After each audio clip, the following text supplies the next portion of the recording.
সকাল সকাল ঘুমিয়ে আছি, এমন সময় শুনতে পেলাম কারো ডাক। আমি তারে না দেখে আবারও ঘুমিয়ে পড়লাম। কিছুক্ষণ পর শুনতে পেলাম আবারও ডাকছে। এক চোখ মেলে দেখি সোনালিকা। তাই বললাম, কি হয়েছে?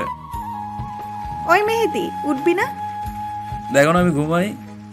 তো কলেজও যাবি না? না, আজকে যাব না।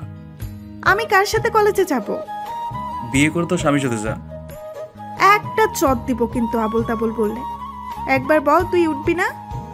না, উঠবো না। মনে মনে ভাবলাম কি করা যায়, তাই আমার মাথায় একটা দুষ্টু বুদ্ধি আসলো। আমি বললাম, আরে মেহেদি, তোর লুঙ্গি খোলা, আমি কিন্তু সব দেখতে পাচ্ছি। কথাটা শুনে আমি লাফ দিয়ে উঠে পড়ি আর বললাম, কই কই, কি কি দেখি? কি তুই বলে উঠবি না? দেখছিস আমি তোরে কিভাবে উঠিয়েছি? পেতনি, আমার সাথে মশকরা? দাঁড়া, আমি কি করতে পারি দেখাচ্ছি। এই বলে আমি সোনালিকাকে খাটে ফেলে দিয়ে ওর পেটে বসে পড়লাম। ও মা, ব্যথা পাচ্ছি, মেহেদি আমাকে ছেড়ে দে। শয়তান, মশকরা করার সময় এটা মনে ছিল না? আর করব না, এবারের মতো ছেড়ে দে। আমি ছাড়বো না, আগে কান ধর। ভালো কথাই দেখি কাজ হবে না, দাঁড়া এক্ষুনি কাকিকে ডাক দিতেছি। ওই কাকি, তোমার ছেলে আমাকে শেষ করে দিতেছে। আমি ওর উপর থেকে উঠে পড়ি, এরপর বললাম, ওই আমাকে আবার ডাকতেছো কেন? লুচ্চা ছেলে, এটা বলে আমি দৌড় দিলাম। আমি লুচ্চা? তারা এক্ষুনি মজা বুঝাইতেছি। আর সোনালিকা বলল, মেহেদি তাড়াতাড়ি ফ্রেশ হ। ঠিক আছে, এদিকে একটু আয়। জি না। এই বলে সোনালিকা চলে গেল। ও, আপনাদের তো পরিচয় দেয়নি, তাহলে পরিচয় দিয়ে নি। আমি মেহেদি, পড়ালেখার পাশাপাশি ইউটিউবে কাজ করি। আমি অনার্স তৃতীয় বর্ষে পড়ছি। আর এখন যার সাথে দুষ্টুমি করতেছিলাম সে হলো সোনালিকা, আমার একমাত্র চাচাতো বোন। ও আর আমি একসাথেই পড়ি। আমাদের পরিবার আর ওদের পরিবার একসাথে থাকি। আমাদের পরিবারটা অনেক সুন্দর একটা পরিবার। আর আমার চাচাতো বোন হারামিটা আমার সাথে সারাদিন লেগেই থাকে। ওর সাথে বেশি বুঝলে তাহলে আমার কাছে খালি নালিশ করে, নালিশ আর নালিশ। কিছুক্ষণ পর ফ্রেশ হয়ে সবার সাথে গিয়ে খেতে বসলাম। যেতে না যেতেই সোনালিকে বলল, কাকি, তোমার ছেলে আজকে কলেজে যাবে না, মেয়েদের নিয়ে ঘুরতে যাবে। কথাটা শুনে হাবলা হয়ে গেলাম। কিছুক্ষণ পর আম্মু বলল, আবির, সোনালিকা যা বলছে তা কি সত্যি? আরে এগুলো তুমি কি বলছো? আর হারামিটা মিথ্যা কথা বলতেছে। তো কলেজে যাবি না কেন? কই, আমি তো যাবো। ঠিক আছে, সোনালিকা নিয়ে কলেজে যা। ঠিক আছে। মনে মনে ভাবলাম, শয়তান, আজকে তোরা মজা বোঝাবো। খেয়ে দিয়ে আমার রুমে চলে আসলাম। কিছুক্ষণ পর সোনালিকা আমার রুমে আসলো। কি হয়েছে? আমি তোর সাথে যাবো না, তুই একা একা যা। কাকি, ও কাকি, মেহেদি আমাকে মারে। কই তোরে মারলাম? মারুনি, কিন্তু তবুও তোরে বকা শোনাবো। কেন? তুই আমার সাথে যাবি না কেন? চল। একটু পর বাইরে নেমে আসলাম। তোর বাইক কই? বাইক নেবো না, বাইক নিলে তো তুই পেছন থেকে দুষ্টুমি করা শুরু করো। আর করব না। এই বলে দুজনে বাইকে উঠে পড়ি। একটু পর সোনালিকা আমাকে জড়িয়ে ধরলো। ওই, আবার দুষ্টুমি করা শুরু? আমি পড়ে যাচ্ছিলাম তো, তাই জড়িয়ে ধরলাম। তো বাইক আস্তে আস্তে চালাই, এখন তো ছাড়। না, জোরে চালা। আমি আরো জোরে চালানো শুরু করলাম। আর সোনালিকা আমাকে আরো শক্ত করে জড়িয়ে ধরলো। কিছুক্ষণ পর কলেজের রাস্তায় এসে পড়লাম। তাই আমি বললাম, সোনালিকা এখন স্যার। ঠিক আছে, আমি মেহেদিকে ছেড়ে দিলাম। কিছুক্ষণ পর কলেজে এসে পড়ি, তাই দুজনে ক্লাসে চলে আসি। কিছুক্ষণ পর স্যার আসলো। সব ক্লাস করে বাড়ির দিকে রওনা দিব এমন সময় দেখি মেহেদি একটা মেয়ের সাথে কথা বলতেছে। তাই আমিও কাছে গেলাম, গিয়েই ওর জামার কলার ধরলাম। ওই, আমি আবার কি করলাম? তুই ওই মেয়ের সাথে কথা বললি কেন? তোর কাজ শুনেন আমি যে মেয়ের সাথে কথা বলি। আমার কি কাজ জানে? ঠিক আছে, বাড়িতে একটু পরে কাকিকে কি বলি তা তুই দেখবি। কি বলবি? ঠিক মনু, একটু বাড়িতে পারলে যাও। আছে, আমি তো যাবোই বাড়িতে। চল। দুজনেই বাইকের পেছনে উঠে পড়ি। বাইক চলছে তার আপন গতিতে। কিছুক্ষণ পর আমি সোনালিকাকে বললাম, ওই শোন। বল। ওই মেয়েটির সাথে আমি প্রেম করব, তুই করিয়ে দিবি। তোর প্রেম তুই করবি, তা আমার কি? না, তুই যদি একটু হেল্প করতি। আমি কাউকে হেল্প করি না, তোরটা তুই বুঝে নে। ঠিক আছে। তার মানে তুই সত্যি সত্যি প্রেম করবি? হ্যাঁ, করব। তুই আমাকে কোনো দিনও বুঝলি না। তোরে আবার আমি কি বুঝবো? কিছু না, এটা বলে দুজনে চুপ হয়ে বসে রয়েছি। আমার তখন বুক ফেটে কান্না চলে আসছিল। আর আমি নিজের থেকেও বেশি ভালোবাসি। সে বলে প্রেম করবে। কিছুক্ষণ পর বাড়িতে এসে পড়ি। এসেই দৌড় দিয়ে আমার রুমে চলে আসি, কারণ আমি আর কান্না থামিয়ে রাখতে পারছি না।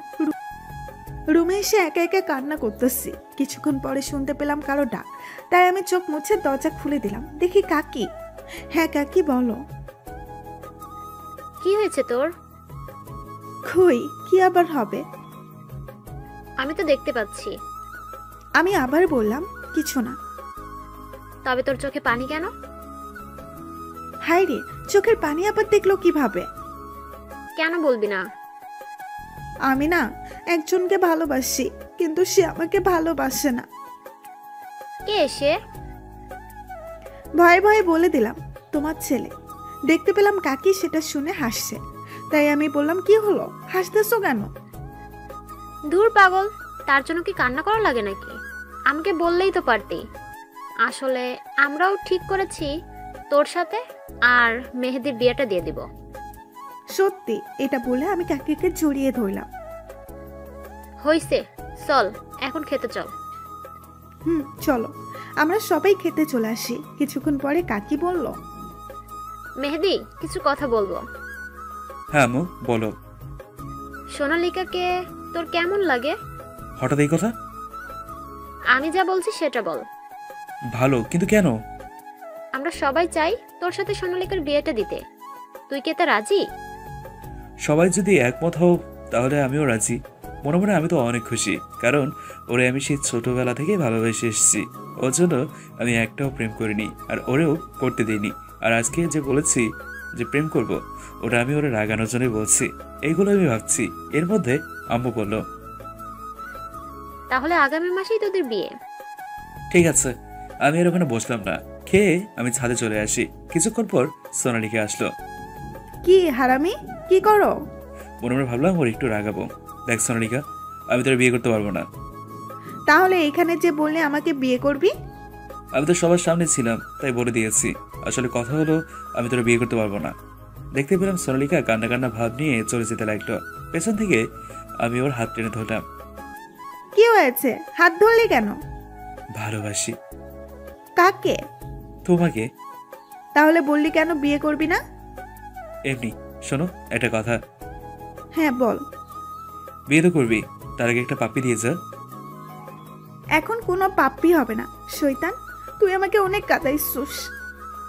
ওই দিবি না? না, বাসর রাতে সব পাবি। ওই সময় তো দিবি। এখন একটা ফ্রি পাপ্পি দিয়ে যা। হবে না, হবে না।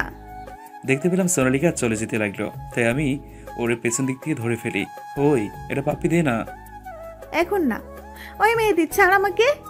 ছাড়বো না, আগে পাপ্পি দে। ওই দেখ, কাকি আইছে। এই বলে সোনালিকা দৌড় দিল।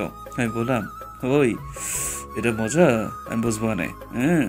দেখতে দেখতে আমাদের বিয়ের দিন চলে আসলো। এই 1 মাসের ভিতর সোনালিকা আমার কাছে আসেনি। অবশেষে বিয়েটা ধুমধাম করে হয়ে যায়। আজ আমার বাসর রাত, তাই বাসর ঘরে তাড়াতাড়ি ঢুকে পড়ি আর দরজা আটকে দিলাম। আমাকে দেখে সোনালিকা নিচে নেমে আসলো, এসে আমাকে সালাম করলো। আমি ওকে ধরে উঠালাম। আমাকে একটু কোলে নিবি? তোরে কোনো কোলে নেবো না, সেদিন কথা মনে আছে তোর? হ্যাঁ। আচ্ছা, আজকে তোরে পাপ্পি দিতে দিতে মেরে ফেলবো।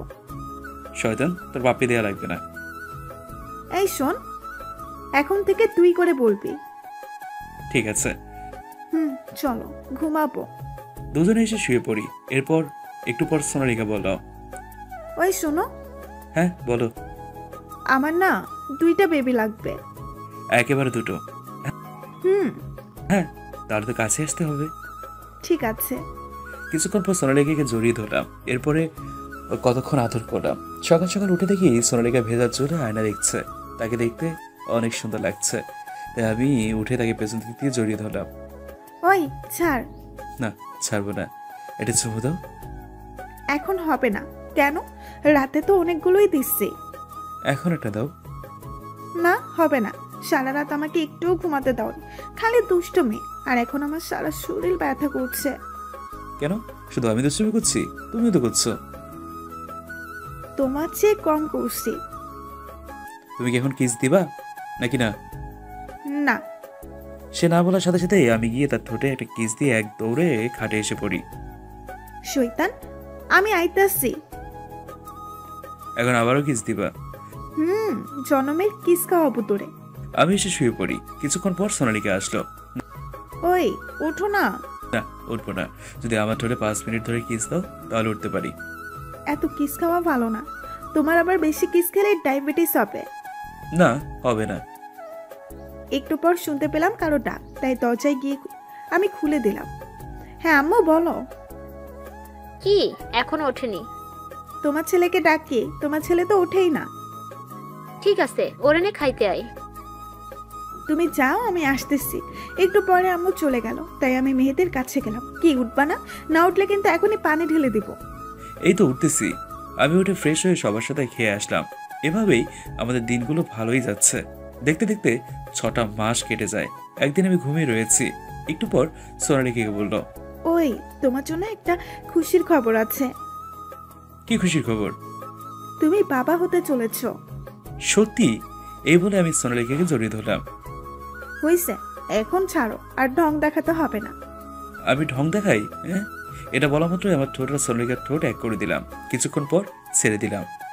শয়তান, তুই আবারও আমারে কিস করলি, তোরে আজকে মেরেই ফেলবো।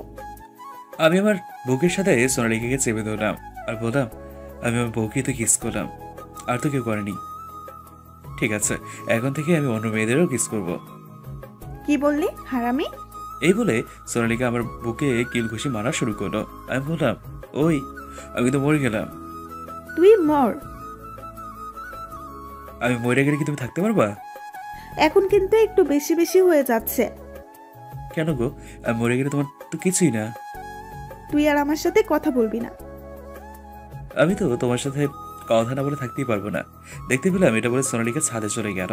আমি ওর পেছন পেছন চলে গেলাম। দেখতে পেলাম সোনালিকা মন খারাপ করে ছাদের এক পাশে দাঁড়িয়ে রয়েছে। তাই আমি ওর পেছন দিক দিয়ে জড়িয়ে ধরলাম আর বললাম, সরি, তোমাকে ছেড়ে আমি কোনোখানেই যাব না। সরি সোনা। তোমার এই কথাই আমি আজকে অনেক কষ্ট পেয়েছি। আর কষ্ট দিব না। ওই শোনো, এখন থেকে তুমি কোনো কাজ করবে না, আর আমার বাবুটাকে কোনো কষ্ট দিবে না। ঠিক আছে। দেখতে দেখতে এভাবেই 9টা মাস কেটে গেল। একদিন আমি বন্ধুদের সাথে গল্প করতেছি, এমন সময় আমার মোবাইলটা বেজে উঠলো। তাকিয়ে দেখি আম্মুর নাম্বার, তাই রিসিভ করলাম। মেহেদি, তুই কই? বাহিরে। কেন?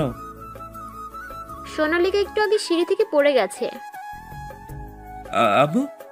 আম্মু এগুলো কি বলছো? আর ও এখন কেমন আছে? তার রুমে নিয়ে গেছে, তুই তাড়াতাড়ি হাসপাতালে আয়। ঠিক আছে। এই বলে আমি কিছুক্ষণ পর হসপিটালে চলে আসি। এসে দেখি সবাই চুপ হয়ে বসে আছে। তাই বললাম, আম্মু কোনো খবর পেয়েছো? না বাবা। কিছুক্ষণ পর ডক্টর বের হয়ে আসলো। ডক্টর, ও কেমন আছে? আপনার মেয়ে হয়েছে। আর আমার বউ কেমন আছে? জি, আপনার বউ ভালো আছে। কথাটা শুনে আমি দীর্ঘ একটা নিঃশ্বাস ফেললাম। আমি বললাম, ওর সাথে কি দেখা করা যাবে? আর রোগীকে কোনো ডিস্টার্ব করবেন না। আমরা সবাই সোনালিকে দেখতে পেলাম, আর ওর পাশে একটা সুন্দরী বাচ্চা শুয়ে রয়েছে। আমার মেয়েটা দেখতে একবার ওর মায়ের মতোই হয়েছে। আমি গিয়ে আমার মেয়েকে করে নিলাম। মা, এখন কেমন লাগছে? ভালো। আম্মু মেহেদি কই? ওই তোর পাশেই বসা। দেখতে পেলাম সোনালিকা আমার দিকে তাকিয়ে রয়েছে। 10 দিন পর সোনালিকে নিয়ে বাড়িতে চলে আসলাম। দেখো, আমার মেয়েটা দেখতে তোমার মতোই হয়েছে। জি না, তোমার মতো দেখতে হয়েছে। ভালো, তো অনেকদিন আমাকে আদর করনি, আজকে একটু আদর করবা? কোনো আদর হবে না। ওরা আর কিছু বলতে দিলাম না, দুজনের ঠোঁট এক করে দিলাম।